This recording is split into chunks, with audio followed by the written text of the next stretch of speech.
ህፃናትም ሆነ አዋቂዎች ላይ የጨጓራ ህመም ሊያመጡ የሚችሉ 6 አደገኛ ዘመን አመጣሽ ምግቦችን እንቀራችሁ። በነገራችን ላይ ህፃናትም ልክ እንደ አዋቂዎች ሁሉ የጨጓራ ህመም ሊይዛቸው ይችላል። ይህ ብዙዎች የማንረዳው ነገር ነው። ህፃናትም የጨጓራ ህመም ይይዛቸዋል። በተለይ ደግሞ ጠዋት ከምግብ በፊት ሆዴን አመመኝ የሚሉ ልጆች አብዛኞቹ ሲመረመሩ የጨጓራ ኬዝ ይገኝባቸዋል። አሁን ዘመን አመጣሽ ምግቦች በየቤታችን ገብተዋል። በተለይ ደግሞ እነዚህ ዋና ያልኳቸው 6 ምግቦች ኦልሞስት ሁላችን ቤት የሚገቡና በየካፌው የምንጠቀማቸው ወይ ሳናቅ ደግሞ ቤት ውስጥ እያዘጋጀን ለልጆቻችን እንዲሁም ለኛ የምንጠቀምነው ነገር ነው። ብዙዎቹ የጨጓራ ኬዝ ያስከስታሉ። በረጅም ጊዜ ቆይታ ደግሞ የተወሰኑት ኬሚካሎች ለካንሰርም ላላስፈላጊ ውፍረትም ለሌሎችም ያጋልጣሉ። ታዲያ እነዚህ አደገኛ የሚባሉ ምግቦች የትኞቹ ናቸው? ይህንን እነግራችኋለሁ። እስከ መጨረሻው ይህ ቪዲዮ ተመልከቱ። ሰላም ጤና ይስጥልን። ዶክተር ፋሲል ነኝ፣ የህፃናት ስፔሻሊስት ሐኪም ከብሩክ ኪድስ ልዩ የህፃናትና ታዳጊዎች ክሊኒክ። በዛሬ ቪዲዮ ስለነዚህ አደገኛ ስለሚባሉ ምግቦች ነው የምነግራችሁ።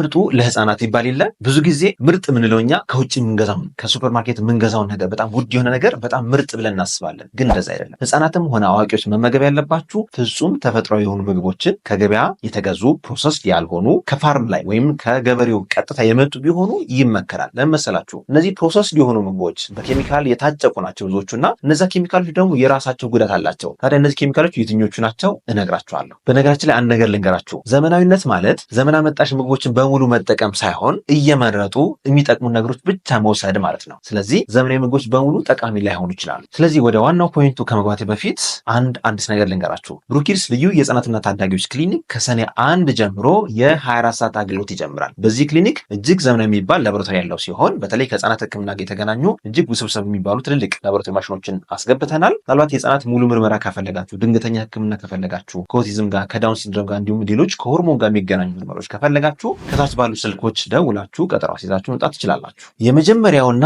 ከባድ የሚባሉ ዘመን አመጣሽ ምግቦች የሚባሉት በቀለም የተቀነባበሩ ኩኪሶችና ጣፋጭ ምግቦች። በቀለም የተቀነባበሩ ሲባሉ እያንዳንዱ ቀለም የራሱ የሆነ ኬሚካል አለው። ለምሳሌ በዚህ እንደምትመለከቱት ሁሉም ከለር የየራሱ ኮድ አለው፣ ኬሚካል አለው። ለቀይም፣ ለኦሬንጅም፣ ለግሪንም የየራሱ ኮድ አለ። እነዚህ ኮዶችና እነዚህ ኬሚካሎች በረጅም ጊዜ ቆይታ ህፃናትን ጨጓራ፣ የአዋቂዎችን ጨጓራ ይረብሻሉ። እንዲሁም አንዳንዶች ኢቭን ካንሰር የማምጣት ሁሉ ብቃት እንዳላቸው ጥናቶች ያረጋግጣሉ። በዚህ ምክንያት አሜሪካ ደርሳበት ከ1 ወር በፊት እነዚህን አርቲፊሻል ዳዮች ወይም ፔትሮሊየም ቤዝድ የሆኑ ኬሚካሎችን ሙሉ ለሙሉ ከገበያ እንደሚጠፉ መግለጫ አውጥታለች። ስለዚህ እነዚህ አርቲፊሻል አደድ የሆኑ ኬሚካሎች ምን ችግር ያመጣሉ? አንደኛው ችግር የጨጓራ መቆጣትን ወይም ዲስፔፕሲያ የምንለውን ያስከስታሉ። ሁለተኛ ህፃናት ለረጅም ጊዜ እነዚህ ነገር የሚጠቀሙ ከሆነ በተደጋጋሚ የሚጠቀሟቸው ከሆነ ባህሪያቸውን ይቀይራሉ። ሃይፐር አክቲቪቲ ይኖራቸዋል ወይም በጣም ቅብዝብዝና ፍጥነት ያበዛሉ። ህፃናት ባህሪያቸውን ለማረጋጋት ተፈጥሯዊ ምግቦች ነው የሚያስፈልጓቸው። እነዚህ ኬሚካሎች ግን በጥናት የተደረሰባቸውና በዚህ በጥናቱ ላይ እንደምትመለከቱት የተወሰኑ አርቲፊሻሊ አደድ የሆኑ ምግቦች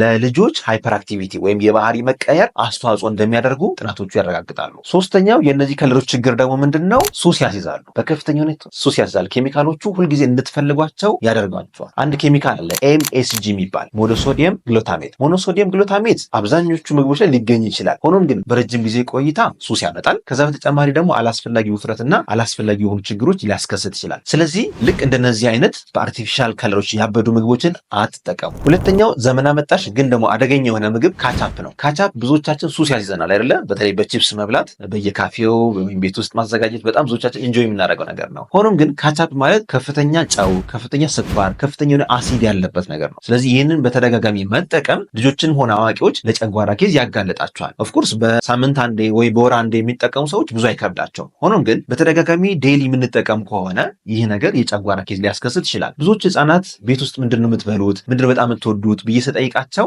ቺፕስ በካቻፕ በጣም ይወዳሉ እና ብዙዎቹ የጨጓራ ምልክቶች አሉባቸው። ጠዋት ወዳቸው ይነፋል፣ ምግብ አይበሉም፣ ምግብ ፍላጎታቸው በጣም ዝቅተኛ ነው። ስለዚህ ካቻፕ በተደጋጋሚ መጠቀም አይመከርም።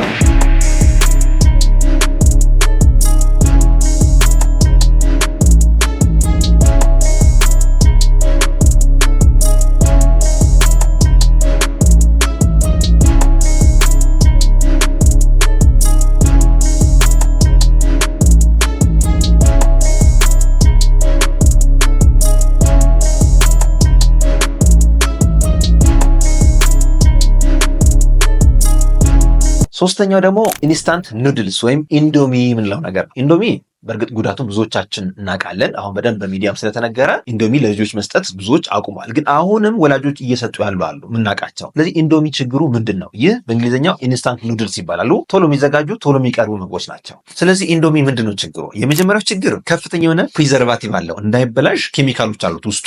እነዛ ኬሚካሎች በረጅም ጊዜ ቆይታ የሚያመጡት ጉዳት አለ። በእርግጥ ፕሪዘርቫቲቭ ስራው ራሱ ምግቡ ረጅም ጊዜ እንዳይበላሽ መጠበቅ ሲሆን፣ እነዛ ኬሚካሎች ግን ወደ ሰውነታችን ሲገቡ የራሱ የሆነ ችግር ያመጣል። ጨጓራ ህመም ያመጣሉ፣ አላስፈላጊ ውፍረት ያስከስታሉ። አንዳንዶቻችን ደግሞ የሄቪ ሜታል ቶክሲሲቲ ያስከስቱብናል። ለምሳሌ እነ ሜርኩሪ እነ ሊድ የመሳሰሉት አንዳንድ ምግቦች ላይ እየተገኙ ነው። ስለዚህ ፕሪዘርቫቲቭ የበዛው ምግብ መጠቀም በፍጹም አይመከርም። በተለይ ደግሞ ኢንዶሚ ለህፃናትም ሆነ ለአዋቂዎች አንመክረውም። በተጨማሪም ቅድም ያልኳችሁ ሞኖሶዲየም ግሉታሜት የሚባለው ኬሚካል ብዙዎቹ የኢንስታንት ኑድልስ ወይም ደግሞ ኢንዶሚ ላይ ይገኛል። ይህ ደግሞ ሱስ በማስያዝ በረጅም ጊዜ ቆይታ አላስፈላጊ ውፍረት፣ አላስፈላጊ ደም ግፊት፣ ኮሌስትሮልና ሌሎች ችግሮች እንደሚያመጣ ጥናቶች ይጠቁማሉ። ስለዚህ ይህን ነገር አስወግዱ። አራተኛውና ለብዙዎች ህጻናት እየሰጠን ያለነው ነገር ደግሞ ምንድነው? የታሸጉ ጁሶች። የታሸጉ ጁሶች በፍጹም ለህጻናት መሰጠት የሌለባቸው ነገሮች ናቸው። ውስጣቸው ከፍተኛ የሆነ ስኳር፣ ከፍተኛ የሆነ ኬሚካል የታጨቀ ነው። እነሱ ጁስ ብለው ይሸጡልን፣ ግን አክቹዋል ጁስ አይደሉም። በነገራችን ላይ የእያንዳንዱን ፍሩት ቃና በኬሚካል ፎርሙሌሽን ማምጣት እንደሚቻል ታውቃላችሁ። ለምሳሌ የሙዝ ቃና በኬሚካል ውህድ ማምጣት እንችላለን። የአቮካዶ ቃና ወይም ደግሞ የብርቱካን ቃና በኬሚካል ውህድ ማምጣት ትችላላችሁ። ምንም ብርቱካን ሳትጠቀሙ ውሃን ኬሚካሉን ብቻ በመጠቀም ልክ የብርቱካን ጁስ የሚመስል ነገር መስራት ይቻላል። ይህ አርቲፊሻል የሆነ ነገር ስለሆነ በፍጹም የማይመከር ነው። ምክንያቱ ደግሞ ኬሚካሉ ብቻ ሳይሆን ከፍተኛ የሆነ ፕሪዘርቫቲቭ አለው፣ ከፍተኛ ስኳር አለው። ልጆችን ደግሞ የምግብ ፍላጎት ይቀንሳል፣ የጨጓራ ኬዝም ያስከስትባቸዋል። ስለዚህ የታሸጉ ጁሶች በተለይ ደግሞ አሁን በየሚዲያው በትልቅ ሚዲያዎች ራሱ እየተዋወቁ ነው የሚገኘው። በዘፈኖች በዳንስ እየሸወዱ ነው ያለው እና በፍጹም ለልጆቻችሁ ይህን ነገር ገዝታችሁ አትስጡ። ለአዋቂዎችን ባትጠቀሙት እመክራችኋለሁ።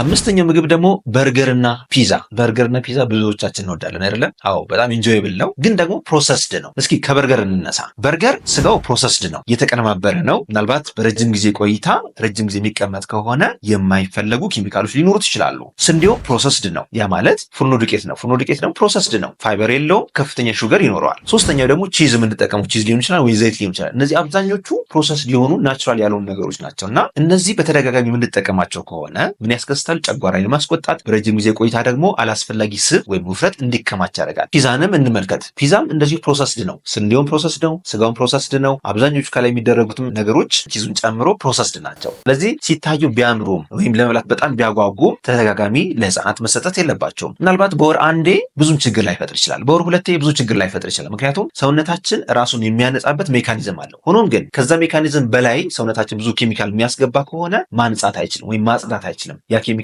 እየተጠራቀመ ይሄዳል። አላስፈላጊ ኬዞችን በረጅም ጊዜ ቆይታ ያስከስትባቸዋል። አይታችሁ ከሆነ ብዙ ህጻናት በጣም ወፍራም የሆኑ ነው፣ አላስፈላጊ ውፍረቶችም እየታየባቸው ነው። ለዚህ እነዚህ ጀንክ ፉድ የሚባሉ ነገሮችን አስወግዷቸው። ስድስተኛውና በፍጹም ማስገምቱትና በየቀኑ የምንጠቀመው ነገር ደግሞ ቺፕስ ነው። ቺፕስና በዘይት ውስጥ የተጠባበሱ ማንኛውም ነገሮች በከፍተኛ ሙቀት ሲጠበሱ ሁለት ችግር ያመጣሉ። አንደኛው ችግር አክሪለማይድ የሚባል ኬሚካል ቶክሲን ያመነጫል። ማንኛውም ድንች ረጅም ሰዓት በዘይት ውስጥ ከተጠበሰ አክሪለማይድ የሚባል ኬሚካል ይለቃል። አክሪለማይድ ኖርማሊ የምንጠብቀው በሲጋራ ጭስ ውስጥ፣ በቀለም ውስጥ ወይም ሲንቴቲክ በሆኑ ዳዮቹ ወይም ቀለሞች ውስጥ ነው። እነዚህ አላስፈላጊ ነገሮች ሲሆኑ ወደ ሰውነት መግባት ማለት ያ ኬሚካል ወደ ሰውነት መግባት ማለት በረጅም ጊዜ ቆይታ የራሱ የሆነ ጉዳት ያስከስታል ማለት ነው። ይህ አክሪለማይድ በረጅም ጊዜ ቆይታ እና አንዳንድ ጊዜ ካንሰርን ሁላ ሊያመጣ ይችላል። ቀጥታ አንዴ ስለተጠቀምነው አያስከስትም። በተደጋጋሚ ከተጠቀምነው ግን አክሪለማይድ ኬሚካል እስከ ካንሰር ድረስ ችግር ሊያስከስት ይችላል። ይህንን በነገራችን ላይ ስለ ቺፕስና ስለሚመጣው ጉዳት በሌላ ቪዲዮ ሰርችላችኋለሁ።